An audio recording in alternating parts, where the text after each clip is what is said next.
I'm here to inspire you to follow your excitement because that's what the world needs. The world needs more excitement. The world needs more passion and more art and more beauty and wonder and dreamers that there can be more than this oppressive world, this capitalistic bullshit that stifles and suffocates creativity.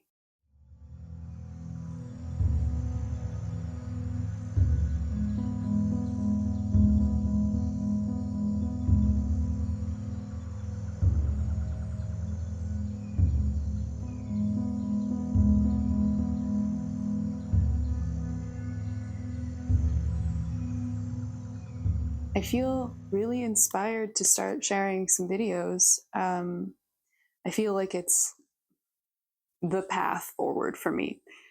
I've been on a mission this year, like deep diving into creating a life of purpose. And I just, I'm 30 and it has been 30 years of build up to this point of seeing the world how it is and how we've created society to be the way that it is. And I've gotten to this point of just being done with it. And I just don't accept it. Like, I don't accept that this is how we're supposed to live, that, oh my God, we're so stressed all the time and living with so much pressure. And, I could go down the list of things that are wrong with the world, but fundamentally, the problem is that we are so disconnected from our purpose, we can call it, our creativity, the thing that lights our soul on fire. And each of us have this individual fire.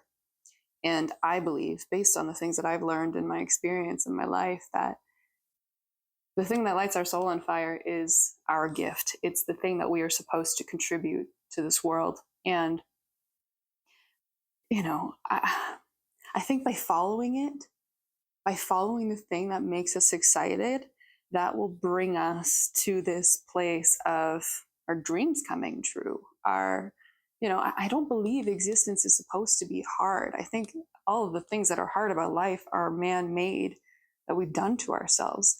And I think by following the thing that makes us excited, and it doesn't have to be one thing. I think it can be different from one moment to the next, but by following our excitement, it will lead us to, I don't know what, but ultimately it'll be better than whatever the hell this is. I think it's like, so sea turtles, right? Bear with me.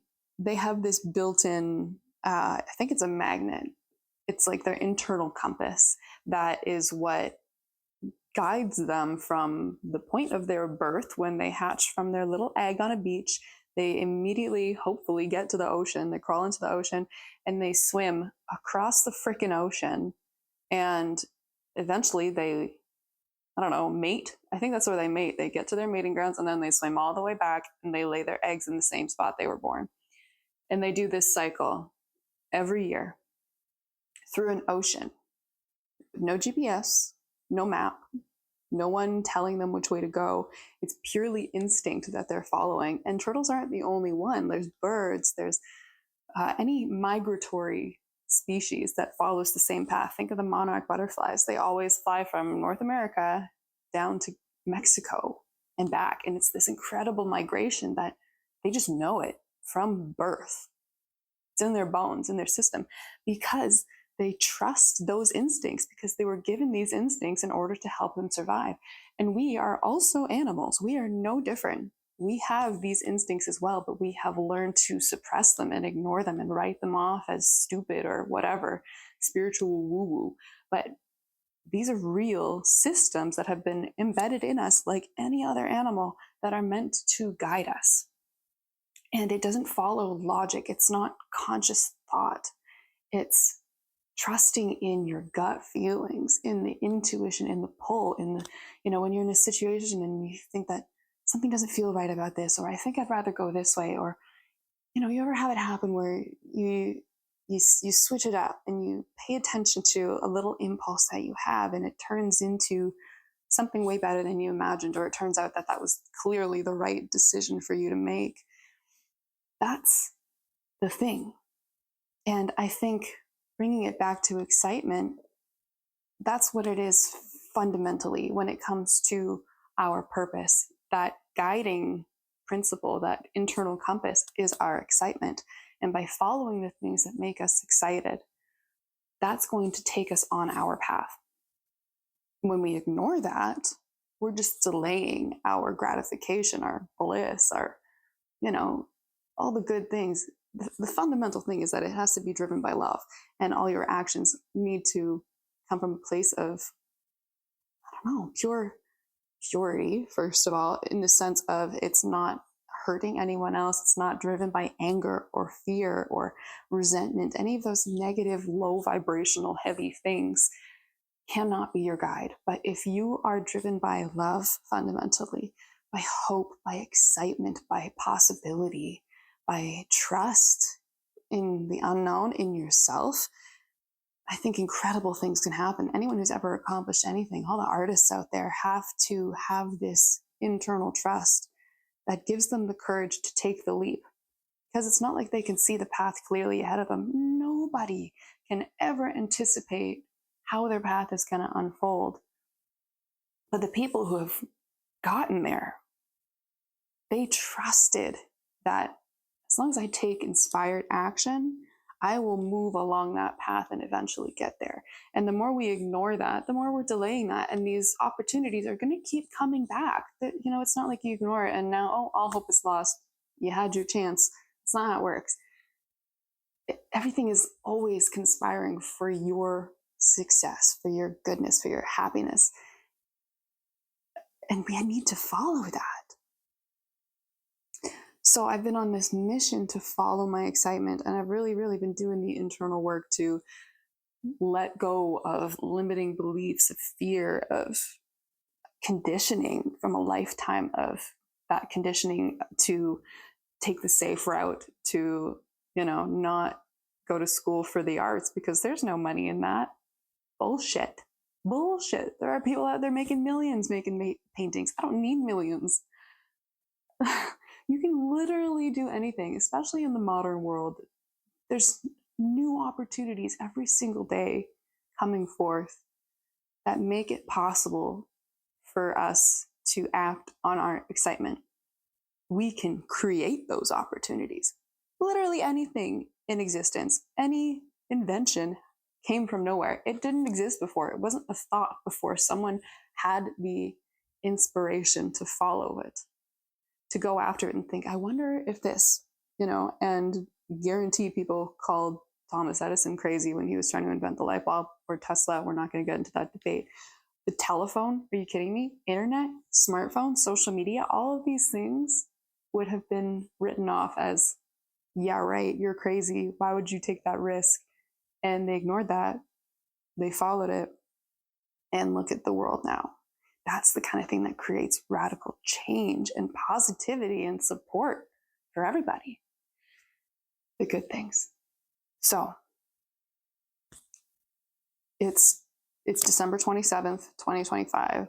It's just a few days left in the year, and I'm really feeling this push to get clear on the things that are holding me back and to let them go. What shit do I not want to bring into 2026, into the new year?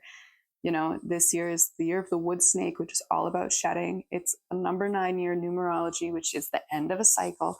And next year is a 1 year, which is the beginning of a new cycle. And I really freaking feel the energy of that.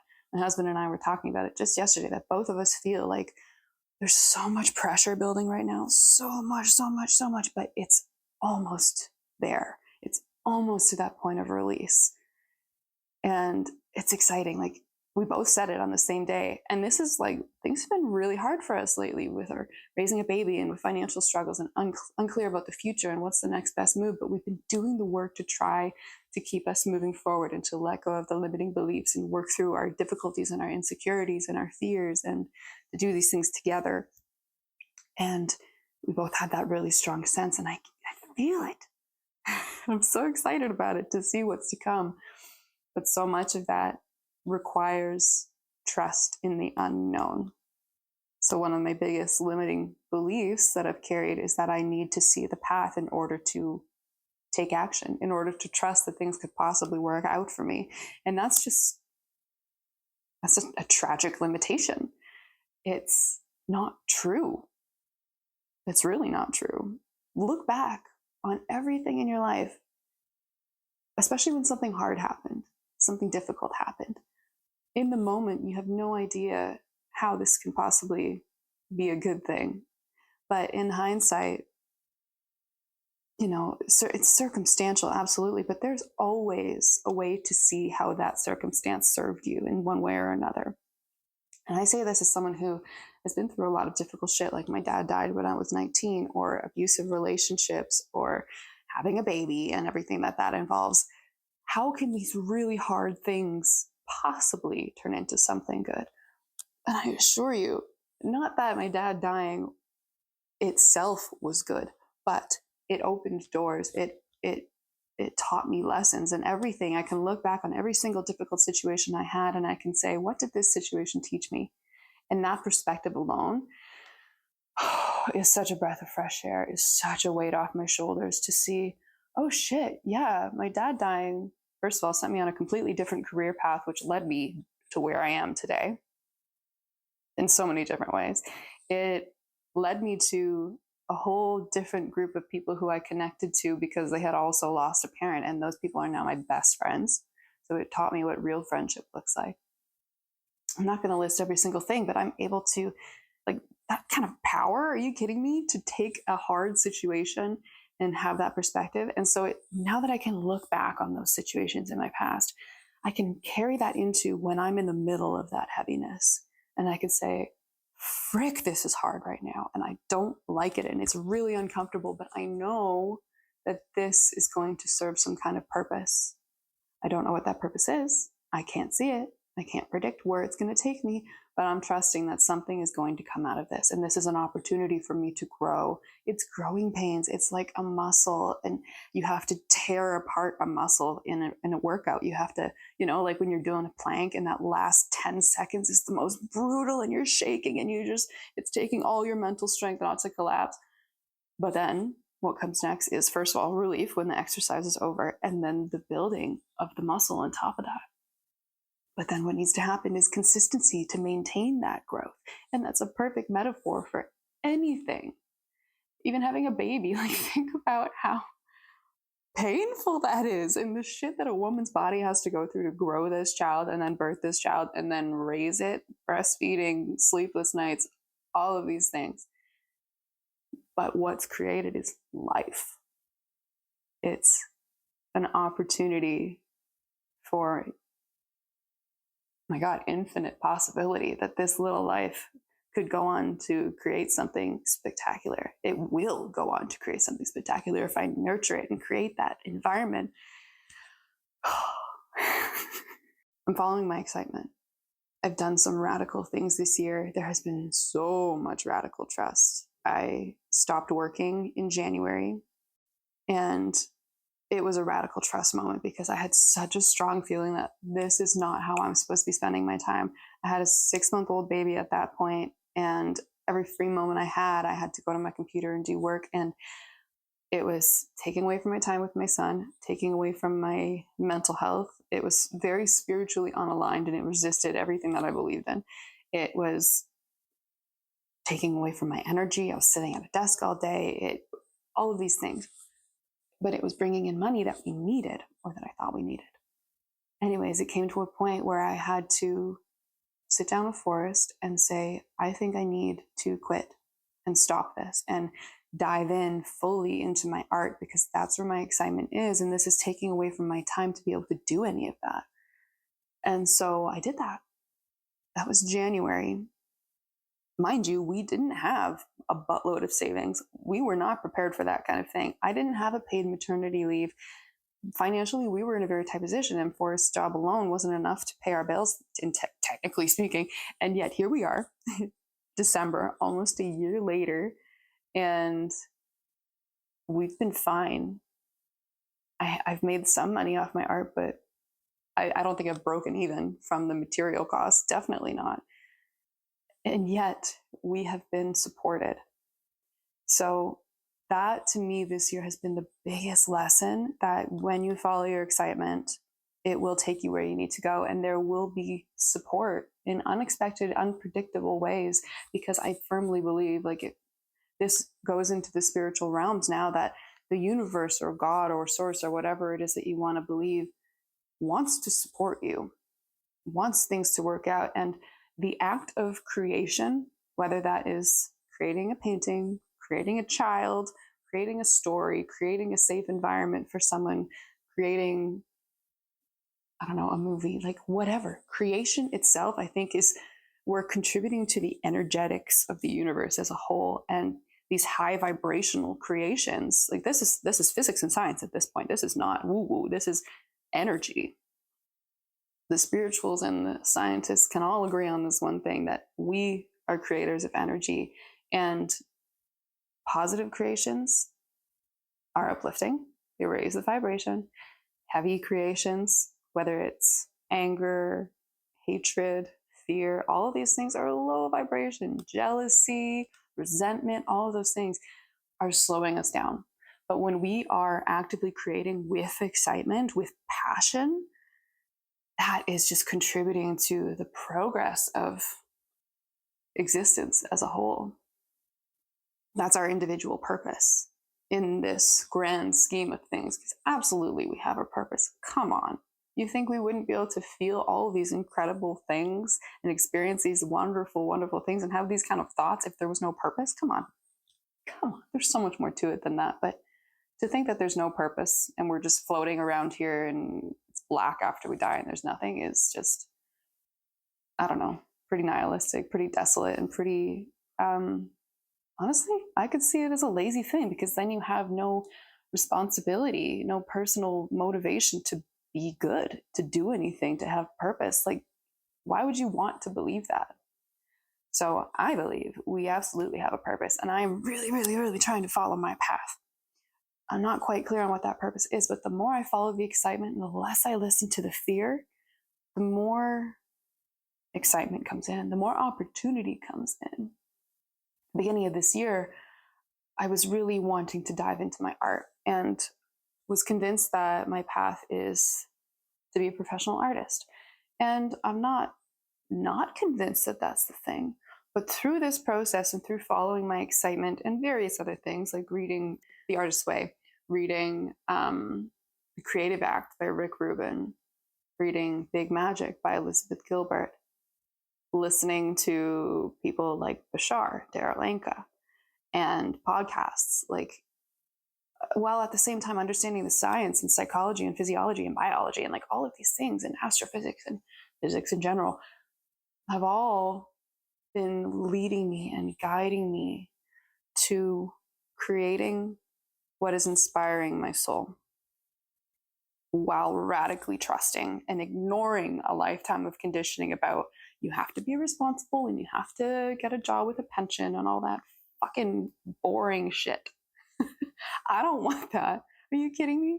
And we're fine. Call me irresponsible if you want to, but we're completely fine. We got a house, we got a fridge full of food, we have a family, we got a happy little dog, and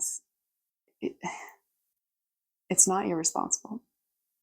Granted, there is certain privilege that I do have, and I recognize that for sure. I have these opportunities that not everyone has, but at the same time, I believe because I have the opportunity, it is my duty to take advantage of it and follow it.